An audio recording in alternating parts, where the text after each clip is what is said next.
بسم اللہ الرحمن الرحیم۔ السلام علیکم عزیز طلبہ، آج ہم اپنے حصہ انشائی میں سوال نمبر 6 کی طرف بڑھ رہے ہیں، جو ہے روداد نویسی۔ یاد رکھیے، مکالمہ بھی سوال نمبر 6 میں ہی آتا ہے۔ مکالمہ اور روداد میں چوائس دی جاتی ہے۔ پہلے روز نامچہ بھی شامل کیا جاتا تھا اسی سوال میں کہ مکالمہ، روداد، روز نامچہ میں چوائس دی جائے۔ اب صرف مکالمہ اور روداد میں چوائس دی جاتی ہے۔ روداد کیا ہے، اس کو کیسے لکھا جاتا ہے، اس کے لکھنے کے اصول کیا ہیں، ان سب کی طرف بڑھنے سے پہلے بہتر ہوگا کہ آپ اپنے پاس پیپر پین ضرور رکھ لیا کریں تاکہ اہم نکات آپ بھی نوٹ کر سکیں اور ڈسکشن کرتے وقت آپ کے لیے آسانی ہو۔ تو دیکھتے ہیں کہ روداد نویسی کیا ہے، اس کا تعارف کیا ہے، اس کی اقسام کتنی ہیں، اس کے رہنما اصول کیا ہیں اور روداد کو لکھنے کا خاکہ کیا ہے۔ تو سب سے پہلے تعارف میں روداد فارسی زبان کا لفظ ہے جس کے معنی ہیں حالت، کیفیت، سرگزشت، احوال، کسی تقریب کا رپورٹنگ کرنا انگلش میں، جس کا مطلب ہے۔ اس کے بعد اگر روداد کا ایک جملے میں تعارف کرایا جائے تو اس سے مطلب ہے ایسے حالات و واقعات، ان کا بیان جو کسی نے اپنی آنکھوں سے دیکھے ہوں اور قلم بند کیے ہوں ان کے لیے جنہوں نے نہیں دیکھے، یعنی وہ تمام حالات و واقعات جو کسی نے خود دیکھے ہوں ان لوگوں کے لیے بہت خوبصورت انداز میں قلم بند کرنا جو وہاں پہ موجود نہیں تھے، روداد نویسی کہلاتی ہے۔ اب دیکھتے ہیں کہ روداد کی اقسام کتنی ہیں۔ روداد کی 2 اقسام ہوتی ہیں، رسمی روداد اور غیر رسمی روداد۔ رسمی روداد وہ ہوتی ہے جو کہ ہمارے ادارے میں منعقد ہوتی ہے، وہ تمام تقاریب جو کہ اسکول، کالج میں منعقد ہوتی ہیں، مثلاً جلسہ تقسیم انعامات، یوم اقبال، یوم قائد، یوم آزادی، سیرت النبی پہ مقابلہ حسین قرات و نعت۔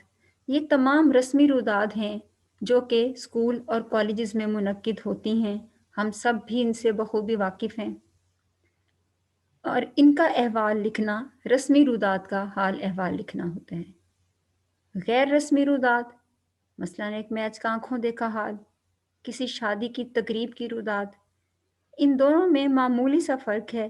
غیر رسمی روداد میں ذرا بے تکلفی شامل ہو جاتی ہے اور رسمی روداد میں ایک باقاعدہ ادارے کے اصول و ضوابط آتے ہیں۔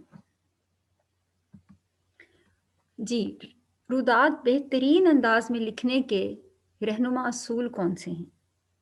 سب سے پہلی بات یہ کہ کسی بھی تقریب، منظر کا حال جو لکھا جائے وہ آنکھوں دیکھا حال لکھا جائے اور اس خوبصورتی سے لکھا جائے کہ جو وہاں موجود نہیں ہے اسے بھی وہی لگے کہ وہ ہماری آنکھوں سے، لکھنے والے کی آنکھوں سے وہ سارا منظر دیکھ رہا ہے۔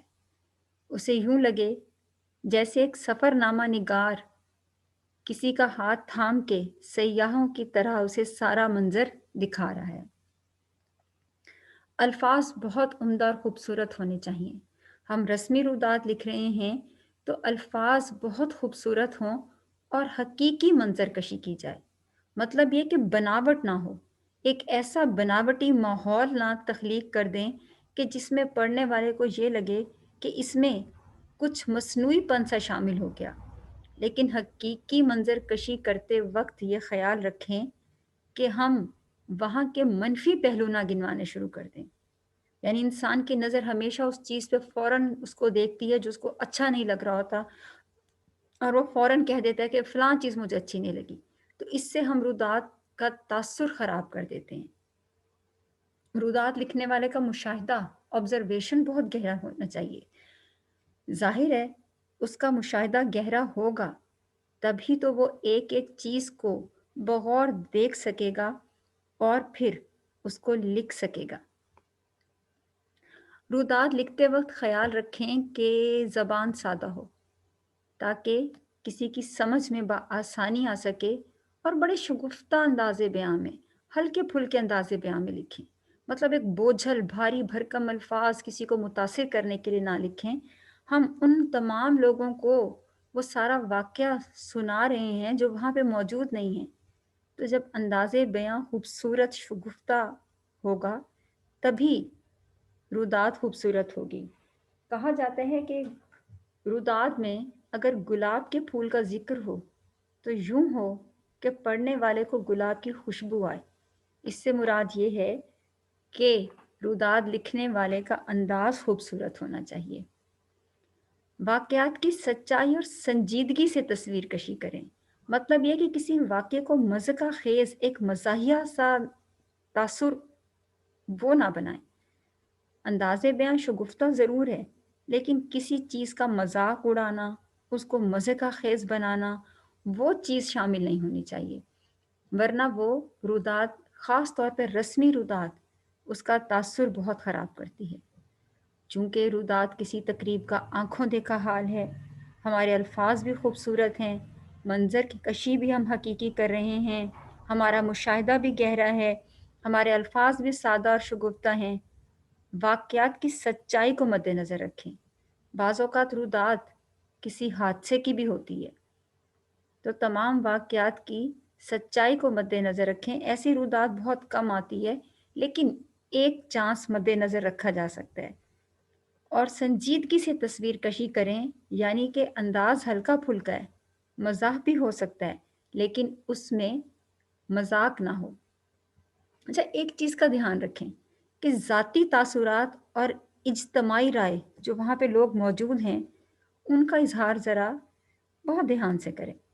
अब मेरे ज़ाती तासुरात ऐसे हैं कि मैंने कोई रुदात देखी और वहाँ पे मेरी कोई चीज़ नापसंदीदा है, तो उसे पूरी रुदात पे ना उस असूल को लागू कर दें कि वहाँ बैठे हुए तमाम लोगों को वो बात अच्छी नहीं लगी।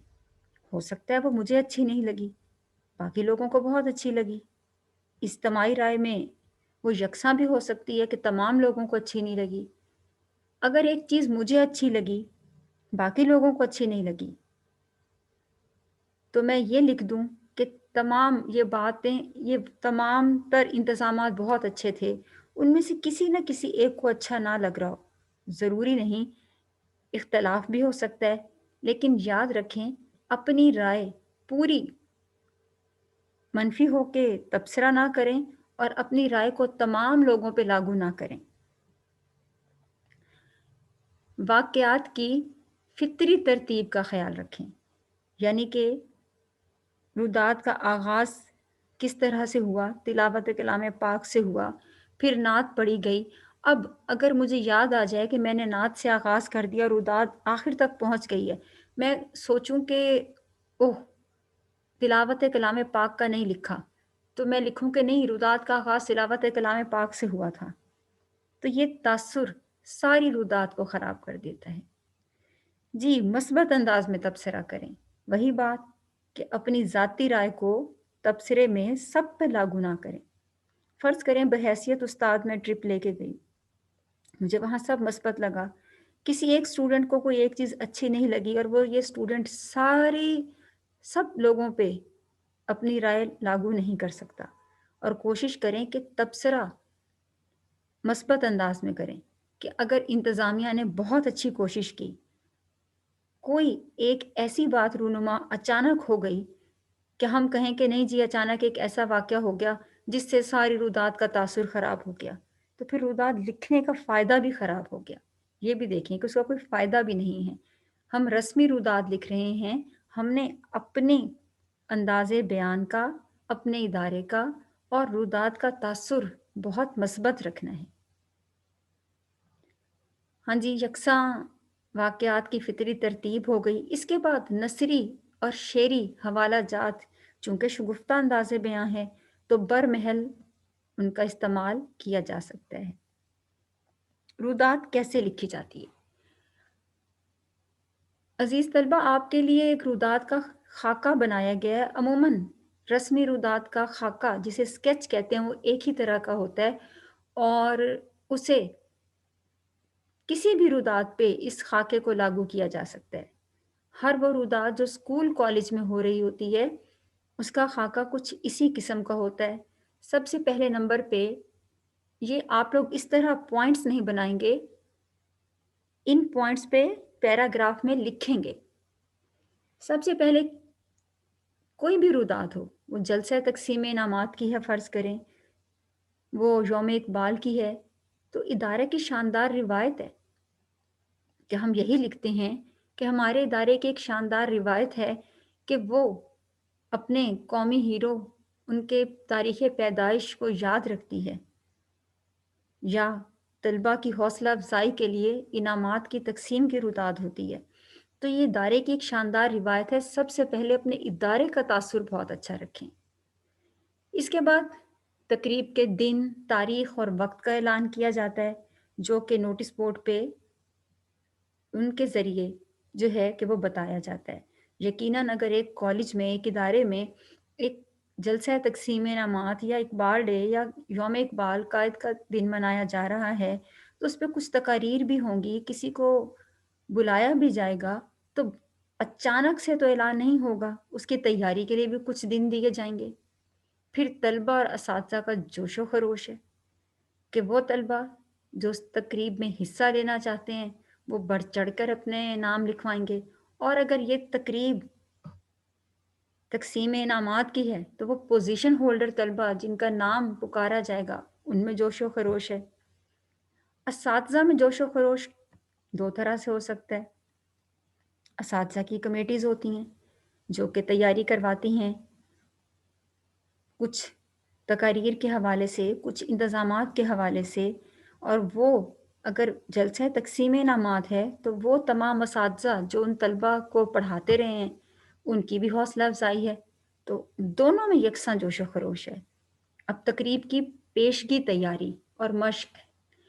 ہاں جی، کوئی بھی تقریب اگر ایک اچھے ادارے میں، ایک اچھے جگہ پہ، ایک اچھے پیمانے پہ ہو رہی ہے تو وہ ایسا نہیں ہوگا کہ طلبہ کو معلوم ہی نہ ہو کہ سٹیج کس طرف ہوگا، انہوں نے کس طرف سے آنا ہے اور انعام وصول کر کے وہ کس طرف سے جائیں گے۔ اس کی مشق تقریباً ہفتہ بھر پہلے شروع کر دی جاتی ہے، اور تقریب کے دن، تقریب کا آغاز ہونے سے پہلے بھی ایک بار مشق کی جاتی ہے تاکہ کوئی تاثر خراب نہ ہو۔ پھر تقریب کے دن ادارے کی شان ہی نرالی ہوتی ہے کہ عام دنوں سے زیادہ اس کی صفائی ستھرائی، اس پورے ادارے کی سجاوٹ کا خیال رکھا جاتا ہے۔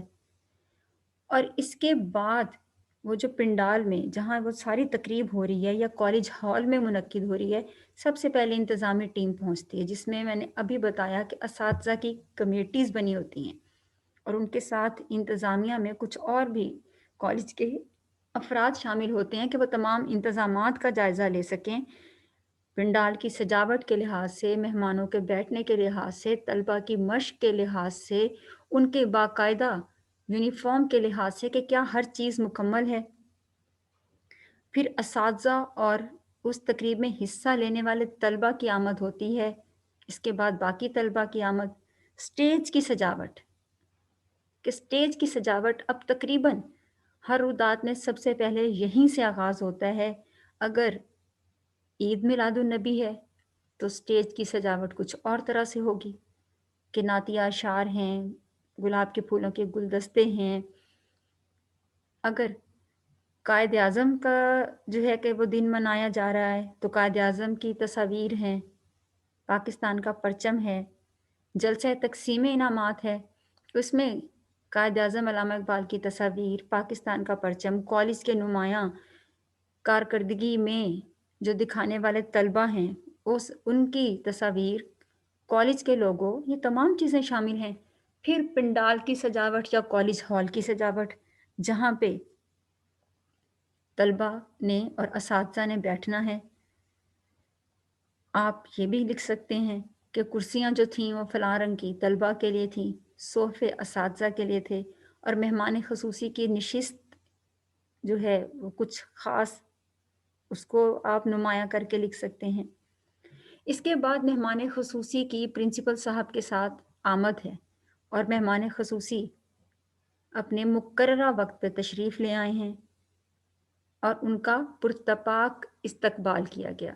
अब पुरतपाक इस्तकबाल में उनको फूलों का गुलदस्ता भी दिया।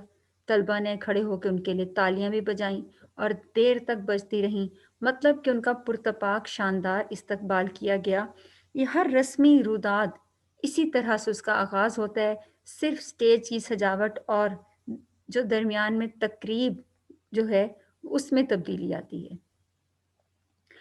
अब स्टेज सेक्रेटरी की स्टेज पे आमद। स्टेज सेक्रेटरी वो तालिब इल्म भी हो सकता है, वो टीचर भी हो सकता है, वो होता है जो कि उस तकरीब को आगे बढ़ा रहा होता है और फिर वो मेहमान ख़ुसूसी और प्रिंसिपल साहब से इजाज़त लेने के बाद तकरीब का बाकायदा आगाज़ करता है। तो कोई भी तालिब इल्म खुद ब खुद नहीं आता जाएगा तिलावत के लिए। स्टेज सेक्रेटरी जिसके पास माइक है उसके लिए स्टेज सेक्रेटरी का लफ़्ज़ इस्तेमाल होता है और वही तमाम तलबा को बुलाता है तिलावत के लिए। फ़र्ज़ करें उसने साल अव्वल के तालिब इल्म को बुलाया है या अगर तालिबात हैं तो तालबा को बुलाया है और हम लिखते हैं कि उसने सूरत अर्रहमान की तिलावत की जिससे माहौल नूरानी हो गया। अब रुदात की कम से कम 3 सफ़हात से 4 सफ़हात पर मुश्तमिल हो, तो 3 से साढ़े 3 सफ़हात तो लाज़मी होने चाहिए। अल्फ़ाज़ आपने खुद खूबसूरत बनाने हैं। इसके बाद स्टेज सेक्रेटरी ने ही नात के लिए किसी तालिब इल्म को बुलाया। अब तकरीब का आगाज़ हो चुका है और तकरीब अब जिस भी मौजू पे है उसका आगाज़ है। फ़र्ज़ करें कि ये यौम इक़बाल पे बनाई जा रही है तो तलबा में जज़्बा मुसाबक़त आगे बढ़ने का जज़्बा, यानी एक दूसरे से बढ़ चढ़ के तकरीर करना, कलाम इक़बाल पढ़ना। फ़र्ज़ करें कि ये इनामात की तक़सीम है तब भी तलबा पुरजोश हैं। अब दरमियान में ये सारा वो हिस्सा है कि जिस भी मौज़ू पे रुदात हो रही है वो लिखा जाएगा। अब जब अगर तकारीर हो चुकी हैं तो मेहमान ख़ुसूसी को स्टेज पे दावत दी जाएगी ताकि वो इनामात की तक़सीम कर सकें और अगर ये जलसा तक़सीम इनामात है तो तब स्टेज सेक्रेटरी को दावत दी जाएगी कि वो इनामात की तक़सीम करें। अब याद रखें बराह रास्त एक जुमले में ख़त्म नहीं कर देना कि स्टेज सेक्रेटरी ने मेहमान ख़ुसूसी को दावत दी कि वो इनामात की तक़सीम कर सकें, तो हम लिख देते हैं कि मेहमान ख़ुसूसी तशरीफ़ लाए, उन्होंने इनामात दिए और रुदात का इख्तिताम हो गया। मेहमान ख़ुसूसी अब हमने 3.5 सफ़हात बनाने हैं, तो सबसे पहले वो पोज़ीशन अगर यौम कायद या यौम इक़बाल की तकारीर हैं, तो उन पे, नहीं तो जो बोर्ड के नतीजे रिज़ल्ट में पोज़ीशन लेने वाले तलबा को उन्होंने इनामात से नवाज़ा। फिर हम निसाबी तकारीर, किरत उसमें हिस्सा लेने वाले तलबा को इनामात से नवाज़ा। फिर गैर निसाबी सरगर्मियाँ, ज़ाहिर है खेल किसी इदारे में सेहतमंद जो है सरगर्मियाँ उनमें खेल भी शामिल हैं, उनमें इनामात से नवाज़ा। असातिज़ा की हौसला अफ़ज़ाई कि असातिज़ा को भी इनामात दिए गए। फिर बेहतरीन कारकर्दगी का मुज़ाहरा करने वाले तालिब इल्म जिनकी हाज़िरी साल में सारा साल रहती है, प्रॉक्टर्स उनको सराहा गया, उनको इनामात दिए गए। अब देखिए ये लिखते-लिखते हमारे तकरीबन 2 सफ़हात हो जाएँगे। फिर अमूमन मेहमान ख़ुसूसी इदारा को चंद मराहत देते हैं।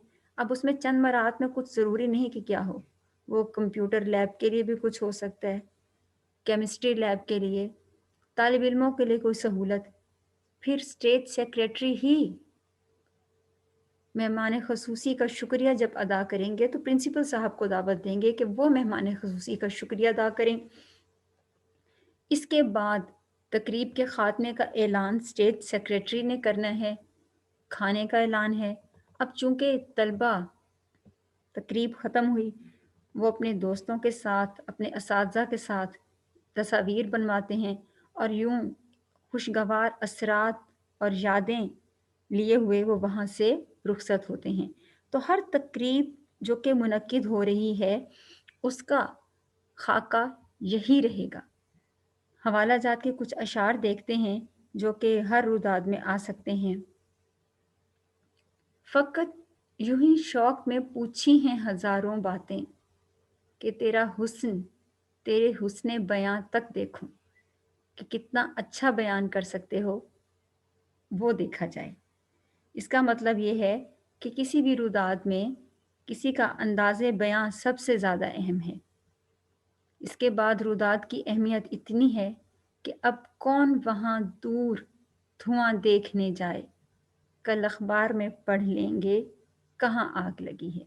तो उम्मीद है कि रुदात आपको बेहतर समझ आ गई होगी।